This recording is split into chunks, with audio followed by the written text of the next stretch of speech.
Aquí llegaron, aquí pescaron en Río Revuelto toda clase de inescrupulosos que se llevaron niños como si fueran mascotas. Si nos vamos a morir, por lo menos que encuentren los 5 cuerpos enteros y juntos. Pero ¿qué más se averigua? Que el Estado en 40 años jamás le ha ayudado a doña Leida Garzón, que es la mamá de Omaira. ¿Cómo llegaba gente del Valle del Cauca, del eje cafetero, bogotanos e incluso afrocolombianos a hacerse pasar por armeritas para tener acceso a las ayudas? Veíamos cómo la gente del ejército, la policía y la Cruz Roja destapaban las cajas de las donaciones, se quedaban con la ropa nueva para ellos y para venderla, y a nosotros nos daban todo lo dañado. Donde ella le dan 1 tonelada de ropa que era para los damnificados, y a cambio ya 800 huevos que según el expediente judicial nunca llegaron a Armero.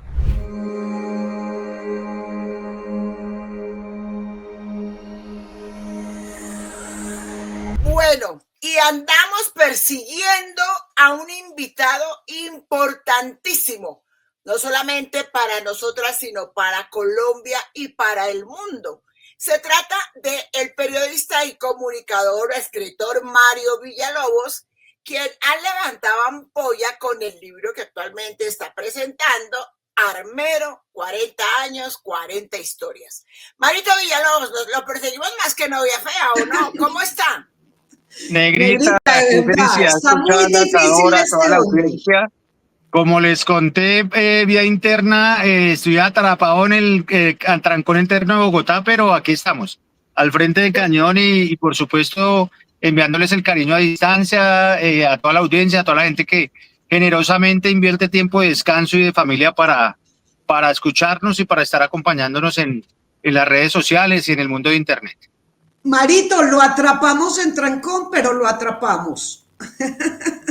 Aquí estamos, aquí estamos.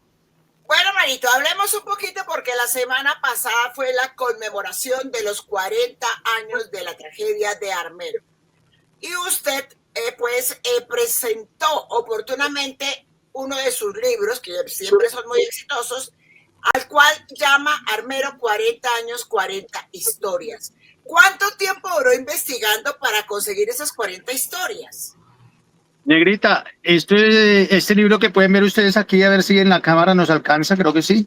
Sí, ¿Cierto? Fueron 2 años de trabajo, 7 viajes a Armero, cada viaje más o menos entre 6 y 7 días, 130 entrevistas y cerca de 15 documentos, 15 gigas de documentos recuperados. Estoy hablando de que estamos recuperando documentos de 40 años que nos permiten probar lo que fue siempre un secreto a voces, que era la negligencia del Estado a la hora de atender la tragedia, y además también documentalmente probar otro secreto a voces, era cómo se robaron los recursos y cómo embolataron la plata y las ayudas. Ustedes que también vivieron esa época saben que Corferias colapsó de ayudas de nacionales e internacionales, y sin embargo a Armero llegaron muy pocas. El libro demuestra lo que los mismos armeritas cuentan, que era cómo se perdieron. Y hay documentos que permiten rastrear que detrás de eso hubo, por decirlo menos y de manera muy suave, indelicadezas. Marito, ¿por qué se perdían esas ayudas? El tema ha sido muy complejo porque, digamos, Colombia para el momento no tenía un sistema fuerte ni de contratación de emergencia. Digamos que la gran lección de Armero, lo que pasa después de la tragedia de Armero, es que se crea el Sistema Nacional de Gestión de Riesgo de Desastres. Por fin, una institucionalidad que se dedica a atender tragedias y atención humanitaria. En ese momento no lo teníamos. Entonces, más o menos, probablemente de buena fe, pasa. Pero la historia, por ejemplo, en el tema de las ayudas, empieza por un episodio absolutamente insólito. Ustedes saben que colapsaban las bodegas de la Cruz Roja y Corferia lleno de ropa, zapatos, enlatados, todo tipo de cosas que donaba la gente para la tragedia. Entonces se van a sorprender con esta historia. Llega una señora a la Cruz Roja y dice, mire, yo tengo una fábrica de colchones. En esa época, para los más jóvenes, no lo saben, en esa época los colchones no tenían espuma ni resortes, sino los llenaban con ropa picada. Con ropa picada y con algodón. Pues increíblemente esta señora hace un convenio con la Cruz Roja firmado, donde ella le dan 1 tonelada de ropa que era para los damnificados, y a cambio ya 800 huevos que según el expediente judicial nunca llegaron a Armero. donde se destapa digamos, posible corrupción, por decirlo menos. La señora llena 4 casas completas de ropa en Soacha y se arma una sonada tan terrible que le toca ir a la policía a resolver y se dan cuenta que la señora no solamente tiene ropa, tiene enlatados, tiene equipos médicos e incluso cajas sin abrir, que no sabían que tenían. Eso provoca una investigación de la Procuraduría que deriva en un proceso penal en donde encuentran de todo. Por ejemplo, las motobombas como las que hubieran podido salvar la vida de Omaira Sánchez, la niña que fue el símbolo detrás de la tragedia, algunas de ellas terminaron en manos de los traquetos del Caquetá. Lo demuestra el expediente. Las ambulancias terminaron haciendo campaña política. La plata nunca la justificaron, nunca la legalizaron. Y de ahí para adelante todo lo que se puedan imaginar. Pero lo más terrible de ese episodio es que esa investigación empieza el abogado de la Cruz Roja a dilatar y a dilatar y a dilatar hasta que el proceso prescribe y no hubo una sola persona condenada. Llevamos 40 años esperando que la justicia procese a alguien, ya el proceso prescribió, razón por la cual, de hecho, casi todos están muertos. De los 11 implicados en ese proceso penal, todos están muertos. Entonces, eso es lo que revela el libro y también lo que revela en torno a la ayuda que ofreció la ONU. Entre marzo y abril del año 85, Negrita y Dora, llegan los 5 mejores vulcanólogos del mundo a Colombia. Van hasta las mismísimas barbas del volcán y producen unos reportes en máquina de escribir que yo conseguí. Estaban unos en Ginebra, Suiza, otros en Francia y otros en Colombia. Le reportan a Naciones Unidas, le dicen, miren, esto es una debacle inminente de una proporción que nadie puede calcular. Y 2, lo que es más grave, Colombia no tiene ni sismógrafos confiables, ni tiene listo un sistema de alerta y muchísimo menos uno de evacuación.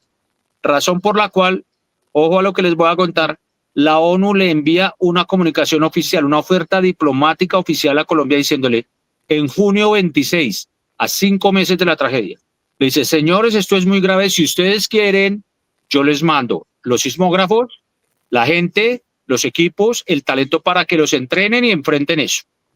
En vez de aceptar Colombia inmediatamente la oferta, se demoran 79 días en contestar. Empiezan a preguntarle a la Gobernación de Caldas, al Instituto Geofísico de los Andes, a Ingeominas, si era conveniente o no aceptar la ayuda. Imagínense eso. Pasan 79 días y la respuesta es igual de insólita. Colombia le responde a diplomática a la ONU, ok, ya hicimos las consultas, nos interesan los equipos, nos interesa la gente, nos interesa la oferta, manden todo, pero lo pagan ustedes. Imagínense eso. Esas son las 2 grandes revelaciones desde lo periodístico que hace el libro y que, como decía la Negrita, pues han causado mucha ampolla porque era probar documentalmente lo que era un secreto a voces. Que la desidia del Estado, la negligencia de algunos funcionarios, pues provocó 25.000 muertos.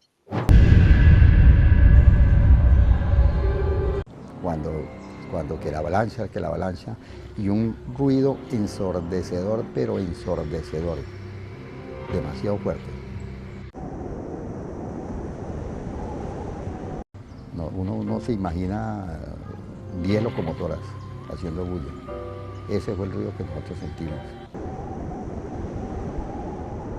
Y llegó al pueblo y empezó a hacer daño. Por ende, cuando llegó al pueblo empezó a romper paredes y edificios y a tumbar, pues fue peor, porque ya quedamos sin luz y entonces nos alumbraban de los carros que quedaban con la luz prendida, los que salían corriendo. Impresionante.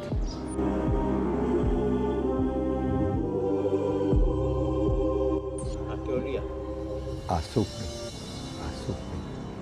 Azufre y mucho ruido, mucho llanto. Ya escucha uno mucho llanto, muchos niños llorando, mucho ay, sálveme, papá, mamá.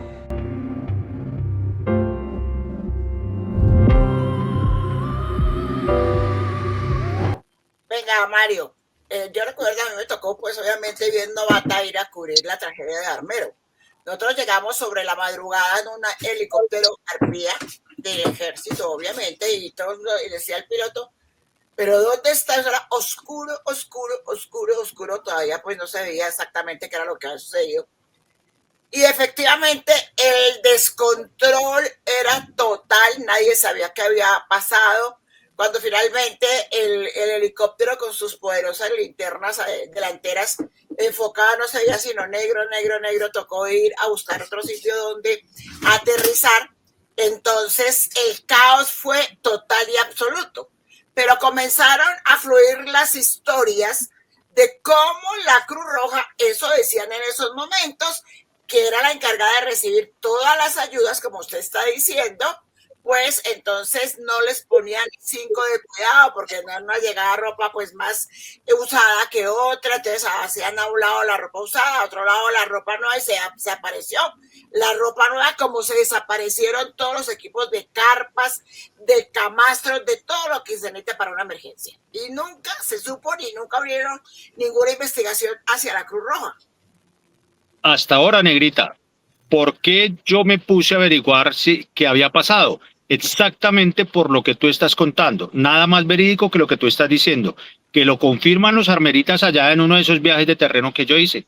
Decían, Mario, a nosotros nos entregaban la gente de la Cruz Roja y los organismos de socorro, ropa rota, ropa vieja, ropa sucia, zapatos del mismo pie.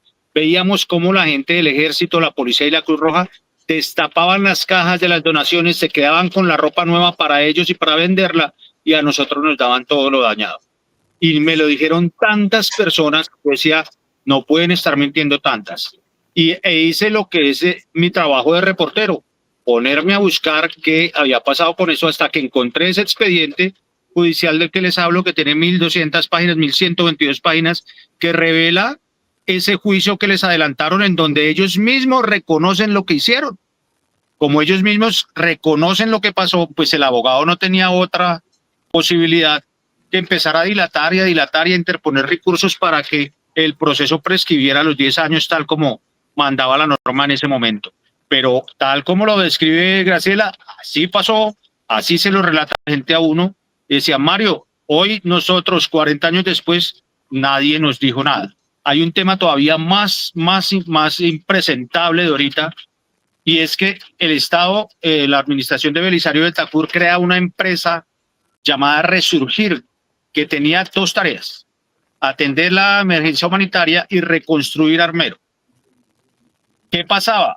Los números que consigo yo en documentos oficiales no dejan mentir. El censo de 1985 decía Armero tiene 29.000 personas y 2.000 o 3.000 más de población flotante. Estamos hablando de números redondos, 32.000 personas. Murieron 23.000 en Armero y 2.000 en Chinchiná. Es decir, de esos 33.000 más o menos, si murieron 23, estamos hablando de 10.000 sobrevivientes mal contados, ¿cierto? Cierto. ¿Saben cuánta gente carnetizó Resurgir como sobrevivientes? 28.000. 28.000, se colaron 18.000. La gente le cuenta a uno en terreno, y está reescrito en el libro, cómo llegaba gente del Valle del Cauca, del eje cafetero, bogotanos e incluso afrocolombianos a hacerse pasar por armeritas para tener acceso a las ayudas. Entonces, ¿qué pasa? Mientras tanto, Mario, en su libro usted los menciona... armeritas de verdad, Mario, mientras usted en tanto, su los libro... armeritas de verdad estaban en un hospital con 5 o 6 fracturas. Cuando volvieron 2 o 3 meses después a Armero a tratar de que les dieran una mano, ya no hay plata, ya no hay ayudas. Entonces, en el tema de atención humanitaria no funcionó Resurgir. Y en el otro tema, que era reconstruir Armero, no pasó. Solamente hay 4 barrios reconstruidos. Uno por el Minuto de Dios del Padre García Herreros, otro el barrio suizo y el barrio alemán, que los construyeron los gobiernos de ese país, y el que hizo Resurgir. Fue tan eficiente la labor de Resurgir que lo liquidaron 1 año antes de lo previsto y manejó para ese momento, según los documentos que reposan en el libro, 9.000 millones de pesos de hace 40 años, Negrita. Imagínate ese cojonando dinero que debe ser hoy. Uy. Mario, usted en el libro menciona, entre todas las 40 historias que cuenta, es la de Omaira, que ha sido un ícono y se volvió ya un santuario que la gente va y dice que hace milagros. Que en esos trabajos de campo que usted realiza, ¿qué logra investigar de este tema de Omaira Sánchez? 2 cosas todas terribles. Primero, el relato de Omaira lo contamos desde 2 voces. Una, la de Ernesto Canete, el camarógrafo español que la graba, el que graba la agonía de Omaira. Y la otra voz que narra la agonía de Omaira es Fidel Díaz, que era uno de los dos socorristas que estaba auxiliándola. Ellos son los que dicen, miren, la niña muere porque no llega una motobomba, que nos hubiera permitido sacar el agua para ver cuáles eran los muros que la estaban teniendo atrapada. Y ya les conté qué pasó con las motobombas, ¿no? Pero ¿qué más se averigua? Que el Estado en 40 años jamás le ha ayudado a doña Leida Garzón, que es la mamá de Omaira. Cuando tú llegas hoy al Camposanto, que es un muladar completo, al fondo a la izquierda del Camposanto está el oratorio de Omaira. Hay una cantidad de placas como las que ve uno en la iglesia del Divino Niño, en el Señor Caído, en el Milagroso de Buga, plaquitas de agradecimiento por supuestos milagros que ella hace. Hay una romería de gente bestial, pero eso es una cosa impresionante, que cuentan historias como me sané de un cáncer terminal. Bueno, ustedes saben cómo es ese tema de la religiosidad. De hecho, la iglesia local, la iglesia regional del norte del Tolima, ya está recogiendo pruebas para poder empezar el proceso de beatificación de Omaira. Pero la gran tristeza es que a doña Leida, que es la mamá, todo el mundo va al santuario, todo el mundo disfruta de eso. El gobierno no ha cumplido con una ley sancionada desde 2013, que se llama la Ley de Honores de Armero, que implica que haya una recuperación del Camposanto, entre ellos el oratorio de Omaira. Entonces la tristeza es que ha sido el olvido del Estado, Negrita y Dora, ha sido tan terrible que doña Leida yo no habla con ningún funcionario y con ningún periodista. Yo la abordé al menos 6 o 7 veces hasta que me dijo, mira, yo te entiendo, sé que tienes buena intención, pero no me interesa. A ella misma le toca todos los lunes llegar a barrer, a limpiar y a mirar a ver quién le ayuda para mantener ese santuario, entre comillas, porque de santuario no tiene nada, para mantenerlo en orden. De ese tamaño es la desidia y la indiferencia y el olvido del Estado frente al ícono de la tragedia que, como dice Dorita, fue Omaira Sánchez. Una cosa, Mario, porque le dicen a uno, por ejemplo, que hay muchos niños que son esos niños que se aprenden una historia de memoria que ellos recitan cuando llegan los turistas. Y que los mismos niños, cuando le preguntan por la tumba de Omaira, pues ya está la tumba, y entonces dicen que eso se convierte también en un sitio de hacer brujería. Sí, señora. El santuario de Omaira queda en el sitio exacto donde murió la niña. Y Fidel Díaz, el socorrista del que les hablo, narra en el libro que cuando la niña muere, él llama a doña Leida, la mamá, y le dice, ¿usted quiere que saquemos la niña? Y ella dijo, no, ustedes me dicen. Él le relata, y eso es un poco crudo de contar, pero él le dice, Fidel le dice, doña Leida, para poder sacar el cuerpo, la niña habría que cortarlo en 2 porque ya tiene los muros encima. Entonces ella le dijo, no, y déjenla con los areticos que ella tiene y pónganle, tápenla. Le ponen unos bultos y unas tejas de zinc y la niña muere ahí.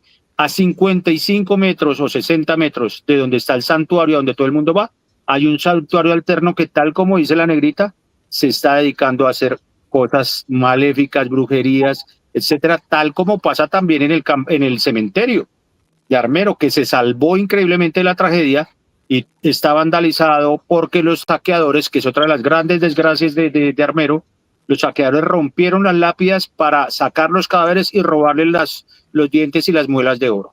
Entonces, están haciendo ritos satánicos en nombre de Omaira a escasos 60 metros de donde está el santuario que todos conocemos. Y me llama Gonzalo Guillén, hacia, yo no me acuerdo si 9 o 10 de la mañana, y me dice, mire, o 8 de la mañana, me dice, oiga Andrés, esto es impresionante, la gente, esto no existe, Armero, estamos filmando, caminamos entre el lodo, caminamos entre el barro, la gente sale, nos agarran las piernas, salen y se nos pegan a nosotros, no sabemos si ayudar. Eso es una cuestión periodísticamente que haces tú. El camarógrafo pedía, decía, a mí se me agarraban de las piernas y yo no sabía si grabar, si filmar, si ayudar, si sacar.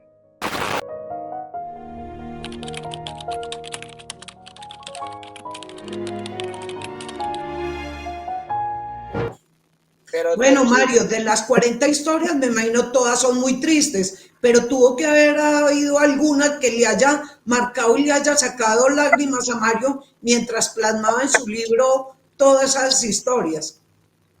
Dorita, todas, y esto es una respuesta de reina de belleza, ¿no? Todas las historias me sacaron lágrimas, y te voy a explicar por qué. ¿Yo por qué escribo ese libro? Porque mi abuelita era nativa de Ambalema, Tolima, muy cerca a Armero, a 40 Armero. Y me relataba que su papá, cuando ella era niña, la llevaba a Armero a ser una niña feliz. Cuando ocurre la tragedia, mi abuela pierde muchos amigos, no familia por fortuna, muchos amigos, pero especialmente pierde sus memorias de la niñez. Y siempre me pidió en vida que contara algún día la historia de Armero. Cuando yo empiezo ese trabajo de campo y la gente empieza a contarme cosas, es inevitable uno quebrarse de ahorita. Mucha gente, mira, hay una cosa muy terrible, mucha gente me decía, Mario, yo le cuento mi historia, pero en el libro, por favor, no diga mi nombre porque a mí me da pena que sepan que a mí me hicieron eso. Como si ellos tuvieran la culpa, cuando la culpa es del Estado.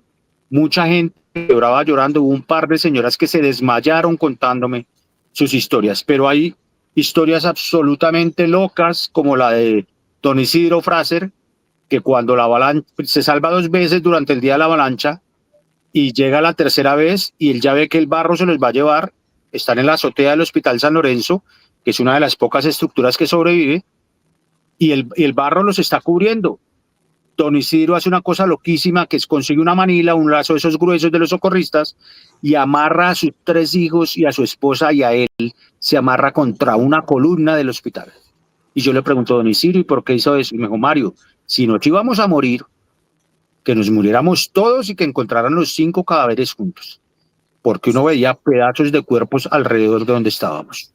De hecho, por ejemplo, un dato que no es menor, pero ilustra mucho de qué tamaño fue la tragedia.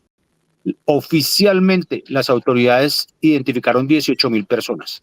La grandísima mayoría de ellas fueron a parar a fosas comunes como las del Holocausto nazi, porque las epidemias estaban desatadas. La gangrena gaseosa. Entonces,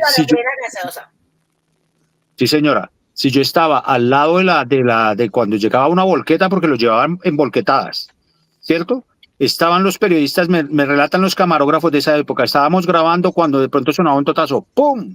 Era un cadáver que había explotado, después de 4 o 5 días al sol y a la lluvia, ¿cierto? Entonces, de esos 23,000, 18,000 fueron identificados, la gran mayoría a fosas comunes. Los otros 5,000, y esto es muy fuerte de contar y me excuso con ustedes y con la audiencia, eran trozos de cuerpos, una mano, una pierna, una cabeza, un tronco que no sabían. Por eso es que don Isidro me dice, Mario, uno veía cuerpos destrozados y por eso yo tomé esa decisión tan loca de amarrar a mi familia y dije, si nos vamos a morir, por lo menos que encuentren los 5 cuerpos enteros y juntos. Bueno, Mario Villalobos, hablemos un poquito acerca de otro aspecto que casi nadie quiere tocar y es la desaparición de niños. Y cómo esos niños fueron vendidos, porque muchos extranjeros, pues que supuestamente querían ayudar, lo que de realidad hacían era llevarse niños, la mayoría eran pedófilos. Y obviamente mucho tiempo después empezaron las historias de los niños que se querían devolver, porque los que los habían adoptado eran pedófilos que hicieron fiestas y nadie controló eso. Los sacaban de los sitios. Quedó probadísimo y en el libro lo van a leer. Contexto de por qué se producen esas desapariciones. Yo asumo la buena fe de las autoridades en el rescate, pero ¿qué pasa? Cometen un error operativo, Negrita y Dora, y es que cuando sacan los niños y a los adultos de entre el barro, los separan. Los papás van con unas fracturas a los hospitales y los niños los mandan a albergues de bienestar familiar. Cuando el papá viene, después de recuperarse 1 o 2 meses a buscar a su niño, desapareció. Y esos niños terminaron viviendo en Europa, en Francia, en Alemania, incluso en países nórdicos, en Estados Unidos, en Latinoamérica en general. Y el Estado nunca se preocupó por recuperarlos ni establecer cómo diablos salieron. El libro incluye la historia de doña Esperanza Fierro, que luego se pierde su niña, y era una niña ya grande de 9 años, que podía decir, yo me llamo Diana Costa, busco a mi mamá que se llama Esperanza Fierro. Doña Esperanza tenía una cantidad de fracturas y ve en el hospital de campaña, un hospital provisional que armaron en Cambao, muy cerquita de Armero, ve a la niña, se abrazan y a doña Esperanza le dicen, camine porque usted está muy grave, se están infectando las heridas. Le deja a la niña a cuidado del hospital y cuando el esposo va a recoger a la niña se perdió. Doña Esperanza se hace entrevistar de todos los periodistas posibles. Y ojo lo que les voy a contar, 35 años después de la tragedia, la niña, que ya era una mujer, por supuesto, la ve en un documental de la televisión japonesa y dice, esa es mi mamá, esa es mi mamá. No sé cómo diablos hace, consigue el teléfono del productor japonés y él por fortuna conocía a Francisco González. ¿Quién es él? El director de la Fundación Armando Armero, que asumió el apostolado de provocar esos reencuentros entre padres e hijos perdidos. Francisco le dice, sí, claro, yo ya sé quién es su mamá, y las pone en contacto, y esa es una historia de 4 con final feliz. Pero la Fundación de Francisco tiene 584 personas buscando, padres e hijos buscándose entre sí. ¿Qué hace Francisco? De su bolsillo, con la ayuda del doctor Emilio Yunis, que ya murió, y ahora de su hijo Juan, ellos regalan las pruebas genéticas desde cotejo de ADN para poder identificar quiénes son. Entonces, en el aniversario 37, 38, 39, montaban un kiosquito donde regalaban las pruebas de ADN. Pero, ¿qué pasó con esos niños? El hecho de que apareciera, por ejemplo, Diana, ¿qué le cuenta a la mamá cuando aparece? Dice, mamá, a mí me llevaron de ahí de Cambao a San Juan de Río Seco, Cundinamarca, y luego terminé en un albergue en Pereira. Allá viví 6 años y cualquier día me dijeron, usted se va con este par de señores que eran un matrimonio suizo. Y ella dice, por mí pagaron 2.500 francos de la época, francos suizos de la época. O sea, Entonces, claro, supimos de esa historia con final feliz. Esa historia lo que hizo fue confirmar que efectivamente, tal como está contando Graciela, efectivamente hubo niños que se lo robaron. Y la misma gente decía, aquí pescaron en Río Revuelto toda clase de inescrupulosos que se llevaron niños como si fueran mascotas. Ay, este niño pobrecito. Entonces hay gente que le dice, Mario, a lo mejor se lo llevaron de buena fe, les dieron una buena vida, y uno diría, bueno, en gracia de discusión, seguro sí. Pero también es clarísimo que hubo complicidad de autoridades que sacaron esos niños por debajo de cuerda del país. Ahora bien, no es responsabilidad de Bienestar Familiar, y eso hay que decirlo. ¿Por qué?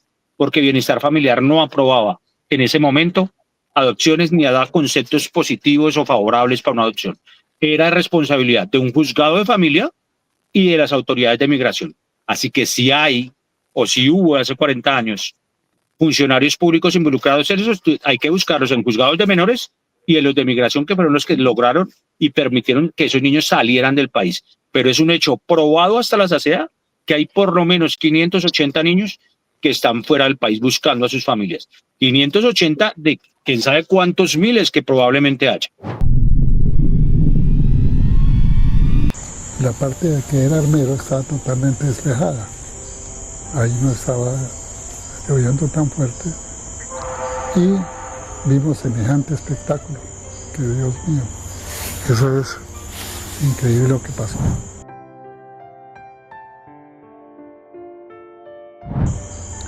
Nos recuperamos, subimos un poco el avión y tal, después bajamos y lo santeamos, y lo único que veíamos era gente para enterrar el barro hasta aquí, batiendo los brazos.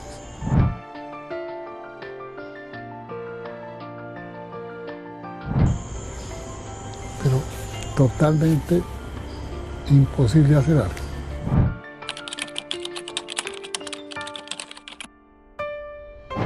Mario, ¿cómo ha sido el balance y el resultado de este libro Armero, 40 años, 40 historias? Pues aquí vuelvo y se los presento para la gente que lo ha visto por ahí en las librerías, por ahí seguramente en redes sociales y eso, pues ha sido muy favorable. Yo, como les cuento, y ustedes lo saben, y la industria editorial es un negocio muy complejo. La piratería en Colombia, por desgracia, Dios santo, nos pone en una situación difícil, pero gracias a Dios, a la generosidad de estos espacios que me abren ustedes de manera tan generosa, valga el pleonasmo, a la aceptación de la gente y a que logré que el libro saliera justo para la conmemoración de los 40 años, pues el balance ha sido absolutamente positivo. La gente por redes sociales, ya yo construí a partir de herramientas de inteligencia artificial, recreé mi cuenta de TikTok, que es @Marito_Villalobos, para que quien quiera acompañarme ahí. Recreé cómo fue la tragedia, recreé qué pasó, los saqueadores, que ahorita les cuento esa cosa tan terrible. Todo eso ya tiene más de casi 3 millones de vistas. Y eso el mundo digital hace su trabajo. El libro fue un proyecto pensado transmedialmente. ¿Qué quiere decir? Que tiene edición física, digital, audiolibro narrado por mí, redes sociales, y además el libro contiene un código QR que adentro del cual la gente puede ver todos los documentos de los cuales les estoy hablando que prueban lo que les estoy diciendo. Muchos colegas y amigos me dijeron, Mario, usted está loco, usted le metió estos 2 años de trabajo para regalar esos documentos en un código QR. Mi respuesta es la misma. Esto es información pública que tiene que conocerla el país. Y tal vez eso es algo de lo que ha favorecido que la gente pues quiera ver el libro, quiera conocerlo, quiera saber dónde lo puede encontrar. Así que yo estoy más que satisfecho con eso, pero sobre todo muy feliz por haberle cumplido la promesa a mi abuelita de que yo iba a hablar de Armero y honrar con la mayor altura y el respeto el dolor de quienes confiaron su historia y me la contaron. Y me hicieron llorar de manera bestial, Dorita. Yo llegaba, después de hacer entrevistas, a llorar como una Magdalena, porque es imposible no conmoverse. Tú ves abuelos de 70, 75, 80 años que salen al casco urbano de Armero Guayabal, que es el nuevo pueblo, todos los días a las 7, 7:30 de la mañana buscando quién les regala un tinto, una empanadita, una arepa para poder comer. De eso es de lo que estamos hablando. Uy, Mario, pero ¿cuál ha sido la respuesta del gobierno, de los estamentos oficiales? Porque todos han debido sentirse tocados con el hecho. Sí, claro, o sea, como les contaba, ese tema de la ONU es absolutamente demoledor, pero muchos funcionarios públicos, la prensa, Negrita, tú sabes que los periodistas de la época viajaron a Armero, porque es que ahí hay un tema complejo. ¿Qué estaban esperando los armeritas? Una inundación grave. ¿Qué sucedió? En el año 84, por cuenta de la minería ilegal, hay un derrumbe grandísimo a 20 kilómetros de Armero en una vereda llamada El Sirpe, y ahí se arma una represa natural por el derrumbe. Esa represa amenazaba con venirse. El alcalde de Armero, quien fallece en la tragedia, Ramón Rodríguez, le vivía pidiendo al gobernador de Tolima ayuda. ¿Por qué no le prestaba ayuda? Era una pelea política, el gobernador era conservador y Armero era un libre. Cuando el alcalde de Armero iba a la gobernación del Tolima a pedir ayuda, decían, ¡ay, qué pereza! Ya llegó otra vez el loquito del volcán. ¿Qué pasa el día de la tragedia? El volcán hace lo suyo, se arma en semejante mar de lodo y barro, llega a la represa del Sirpe, se la lleva por delante con rocas de 100 y 150 toneladas que hoy están en el Camposanto. Una de esas rocas golpea la central eléctrica de Armero y la tragedia sucede a oscuras. ¿Qué le narra a uno la gente, Graciela? Dorita, ¿qué le narra? Decía Mario, eso sonaba como 100 locomotoras al tiempo. Eso sonaba, olía a azufre y sonaba como y veíamos una licuadora gigante de olas de 7, 8 metros de altura, en donde usted veía en esa licuadora casas, carros, seres humanos, vacas, de todo lo habido y por haber. Yo les decía, si la tragedia fue oscura, si ustedes cómo vieron de qué tamaño era eso. Y aquí yo me estremecí porque lo que me contaron es bestial. Me dicen, Mario, cuando ya oímos rugir el volcán y que venía la avalancha, pues yo lo que hice fue prender mi carro, echar mi familia y alumbrar. Prendía las luces del carro y veía eso viniendo hacia mí, y lo que hice fue arranqué y no me importó si yo atropellaba gente. Hay gente de Armero que me relata, yo creo que yo asesiné mucha gente en esa huida, porque yo veía venir eso y arrancaba mi camioneta y a lo que me daba el pedal del acelerador, y yo sí tenía que matar gente en el camino, no me importaba porque me quería salvar.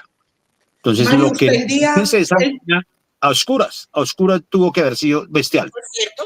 No se veía nada, todo era negro, y se supone que ya era el amanecer. Sí, Negrita, Mario estuvo exactamente el día en la conmemoración de los 40 años, estuvo presente en Armero. ¿Cómo se vivió esa fecha ya? No tuve oportunidad, Dorita, de estar el 13, pero estuve 14, 15 y 16, que era el puente festivo. Pues fue absolutamente doloroso, porque tal como yo lo cuento en el libro, hay un apartado, un capítulo, una de esas 40 historias, es como eso es una cosa muy loca. O sea, el Camposanto está lleno de tumbas y lápidas sin muertos. Como tú no pudiste recuperar el cadáver, pones una lápida, Dorita, una lápida conmemorativa. La gente llega a las pocas casas que quedaron en pie y hacen una ceremonia absolutamente extraña, que se repitió en el 37, 38, 39 y en este. que es que llegan con machetes y peinillas, escobas y elementos de aseo a limpiar esas casas. ¿Por qué? Primero la decía, el Estado no las limpia, lo cual es vergonzoso. Llegan con un machete a limpiar todo, a quitar la maleza. Muchos árboles están tragando las casas literalmente. Lo limpian todo y a lo último le ponen con un pote de pintura, dicen, esta es la casa de la familia Torres o esta es la casa de la familia Grisales. No está en venta. Es como una cosa de, ese es el último retazo de gloria que me queda a mis familiares. Y luego se van al Camposanto a beber como si fuera el fin del mundo y se emborrachan entre las tumbas esas, digamos, simbólicas. Es una ceremonia un tanto extraña que uno no alcanza a entender, pero que da cuenta de que ha sido un dolor muy bestial porque, entre otras muchas cosas, jamás hubo atención en salud mental. Bueno, ¿y en qué está pasando? Aquí están las buenas noticias de la industria licorera de Caldas. León Dormido Doble Roble revoluciona el mercado de rones de lujo en Colombia. El mercado de rones de lujo en Colombia continúa en crecimiento. Estas bebidas, que se caracterizan por su exclusividad, sabores novedosos, uso de ingredientes de máxima calidad, añejamiento especial y presentación premium, cada vez seducen a más consumidores que buscan experiencias sensoriales únicas y productos de alta gama. La industria licorera de Caldas llega a revolucionar esta selecta categoría presentando el ron viejo de Caldas León Dormido Doble Roble, cuyo nombre se debe a que se seleccionaron las mejores tafias, alcoholes de la barrica de roble blanco colombiano, donde normalmente se produce el ron viejo de Caldas, y las mejores tafias de barricas de roble blanco americano. Esta edición limitada está conformada por 50.000 unidades para la venta, de las cuales 35.000 son para el mercado nacional y 15.000 para exportación, con las que la industria licorera de Caldas planea seguir conquistando los paladares de consumidores extranjeros como parte de su proceso de internacionalización verdadera. El producto cuenta con una graduación alcohólica del 40% y una presentación con una caja de lujo que evoca en relieve los anillos de un tronco de roble, y una botella con etiqueta negra y letras doradas, en cuyo fondo se observa la representación del majestuoso Nevado del Ruiz. En los próximos días, León Dormido Doble Roble va a estar disponible para la venta en los diferentes departamentos del país. ¿Qué pasó con los armeritas? Pasa esa avalancha que deja 25.000 muertos y empiezan una cantidad de avalanchas todavía más terribles. La primera, la de los saqueadores.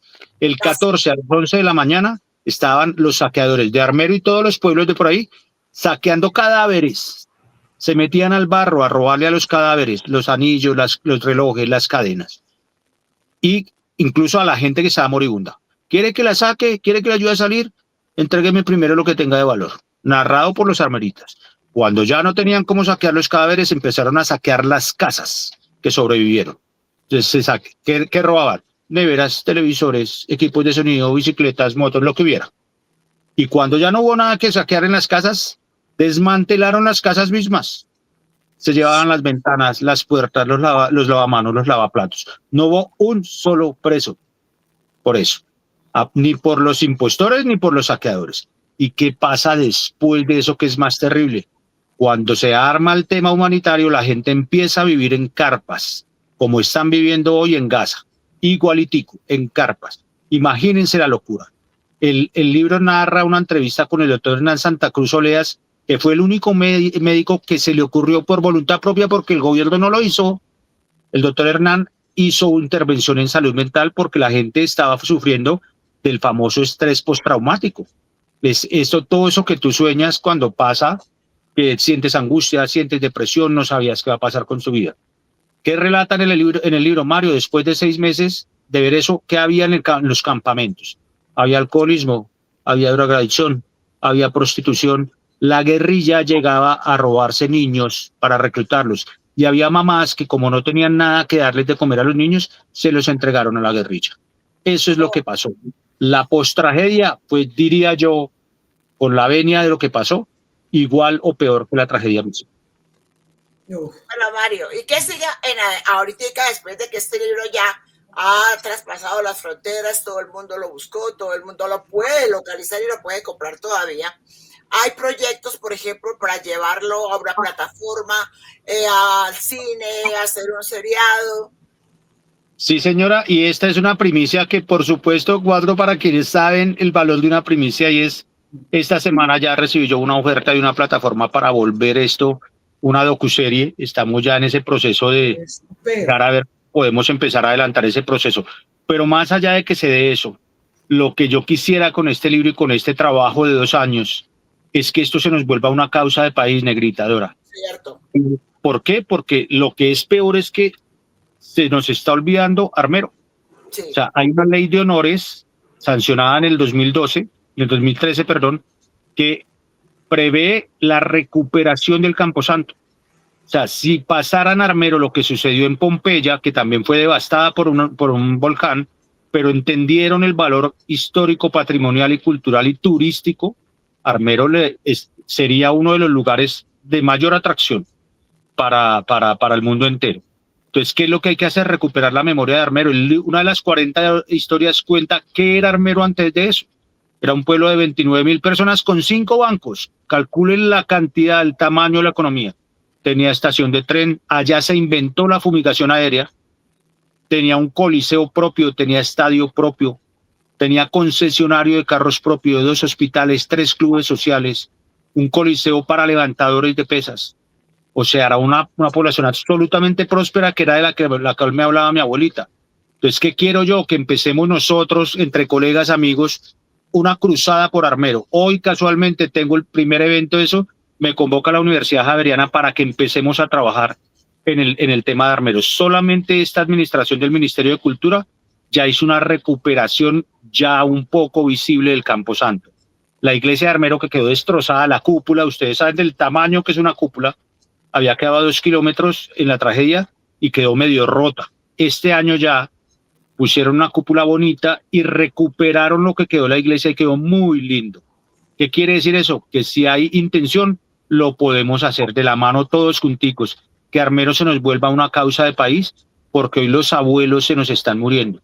Armero Estéreo, que es una emisora comunitaria, tiene un programa precioso, negrita, precioso, que se llama La Oraloteca, en donde invitan a los abuelitos de Armero, esos que les digo que que viven mendigando como parias un plato de comida, los llevan allá a que cuenten sus memorias de Armero, no a que hablen de la tragedia, no les interesa hablar más de eso, que mi pueblo era bonito por esto, que se nos vuelva una causa la memoria de Armero y que se nos vuelva una causa recuperar Armero, porque quienes cometieron delitos en la negligencia, en los saqueos, en el robo de niños, en ser impostores, todos esos procesos penalmente ya prescribieron.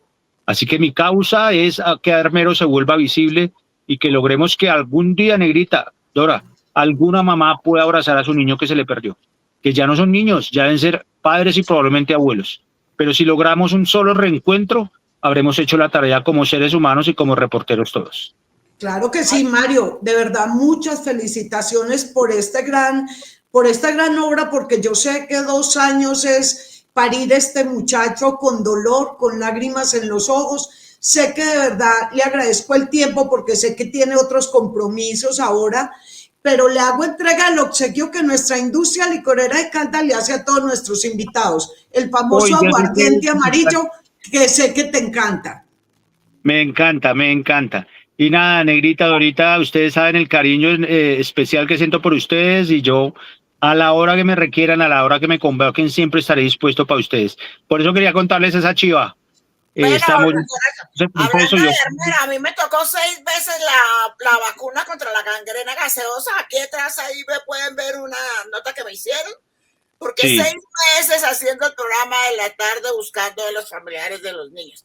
Mi Marito, felicitaciones, aunque eso no es como para que uno se alegra de que haya personas que asuman la causa y que no dejen morir la memoria de esta tragedia, y que ojalá no se repita, que aprendamos.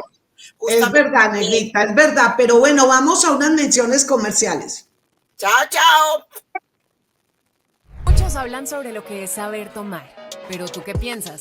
¿Qué es aguantar toda la noche para caer todo el día? ¿O es disfrutar sabiendo que el mundo no se va a acabar? Ahí está la sabiduría de tomar. Celebrando con el que ya no toma para emborracharse, sino para enfiestarse. Cantando con el que ve la luz del amanecer y todavía se acuerda de toda la noche. Brindando con los que te miran a los ojos, no con los que te dicen pa'l centro y pa' dentro. Bailando con los que no terminan la noche antes de que empiece. A todos ellos los invitamos para decirles, lo tuyo es el ron. Ron Viejo de Caldas, el ron de los que saben. Para y consulta. Atención conductores, ¿sabías que podrías tener un comparendo y no saberlo? Consulta ahora y evita sanciones mayores en www.movilidadmanizales.com.co. En Empocaldas seguimos comprometidos con la calidad del agua que llega a tu hogar. Por eso hemos fortalecido nuestro laboratorio de referencia y ahora se encuentra acreditado por la UNAC para realizar análisis físico-químicos y microbiológicos con los más altos estándares. Estos avances nos permiten garantizar un control riguroso y preciso del agua, asegurando un servicio confiable y que cumple con todas las normas para proteger la salud de nuestros caldenses. Sistema Integrado de Seguridad y Emergencia de Caldas. Hemos fortalecido la convivencia ciudadana y mejorado la capacidad de respuesta de las autoridades. Gracias a su operación 24/7 en la línea 123, la seguridad de los caldenses está siempre atendida. Esta es una estrategia de la Gobernación de Caldas junto a la Secretaría de Gobierno, trabajando unidos por la tranquilidad de nuestras comunidades.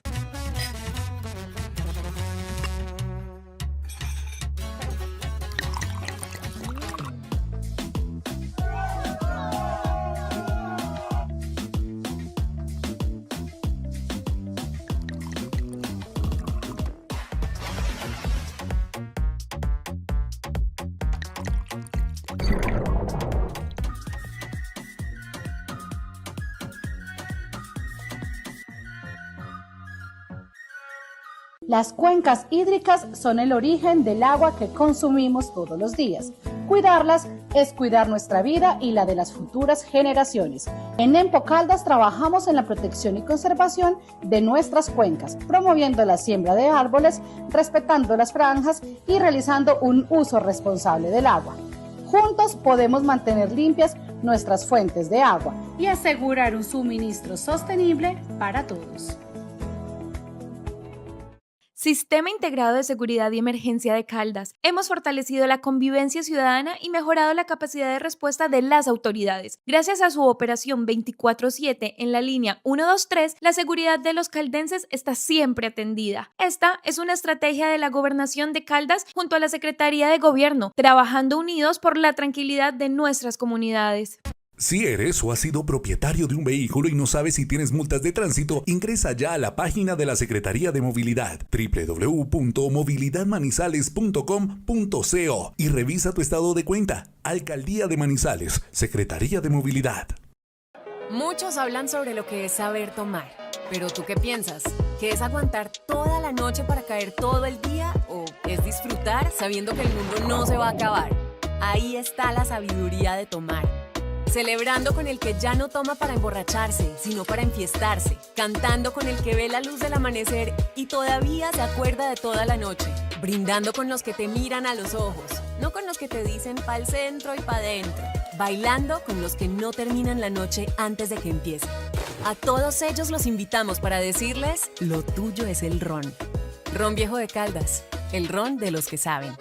Gracias a una inversión superior a 2.500 millones de pesos entre la Gobernación de Caldas y la Alcaldía de Villa María, hoy la vía panamericana brilla con tecnología LED, redes subterráneas y un sistema inteligente de iluminación que refuerza la seguridad vial y embellece este corredor clave para el municipio y el departamento. Son más de 3.200 metros de redes modernizadas, 160 postes metálicos y 153 luminarias con cambios de color que ratifican el compromiso del gobierno de Caldas con la comunidad.